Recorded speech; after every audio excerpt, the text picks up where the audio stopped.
আমার এই কথাটা শুনে অনেক মিস্ত্রি হয়তো আমাকে অনেক কিছু বলতে পারেন কমেন্টে। বাড়ির মালিকের কিছু অভিজ্ঞতা থাকলে সেটা অনেক ভালো হয়। বেশিরভাগই এক বছর 2 বছর পরে এই টাইলসগুলো খুলে যাচ্ছে। আপনারা টাইলসগুলো মশলা থেকে আলাদা হয়ে যাচ্ছে, শুধু টাইলসগুলো খুলে যাচ্ছে কিন্তু মশলাগুলো থেকে যাচ্ছে। এটা কিছু কিছু কারণ আছে। এই টাইলসগুলো হচ্ছে যে সর্বোচ্চ আধা ঘন্টা ভিজাইতে হবে। তারপর এই যে এই টাইলসগুলো দেখতেছেন, এটার পিছনে এই যে কেমিক্যালগুলো দেখতেছেন, এগুলো হচ্ছে যে কেমিক্যাল, আর এটা হচ্ছে যে টাইলস, কিছু কিছু কেমিক্যাল থাকে।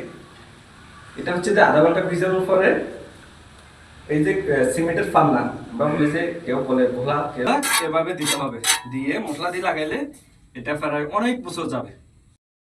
আর এটা হচ্ছে যে ডালাই টাইলস, এই টাইলসগুলো ভিজাতে পারে না, কিন্তু এটার তো কিন্তু পান্না দিতে হবে। আর অবশ্যই এই ক্লিপগুলো ব্যবহার করতে হবে। এই ক্লিপগুলো জয়েন্টের মাঝখানে মাঝখানে দিতে হবে। এগুলো দিলে ওয়ালের জন্য অনেক ভালো, পানি মারা যায়, সুবিধা হয়।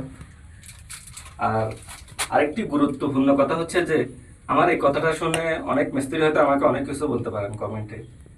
আমরা যখন একটা বিল্ডিং এ কাজ করি, তখন 5টা মিস্ত্রি একসাথে হয়তো কাজ করি, 5টা বাথরুমে।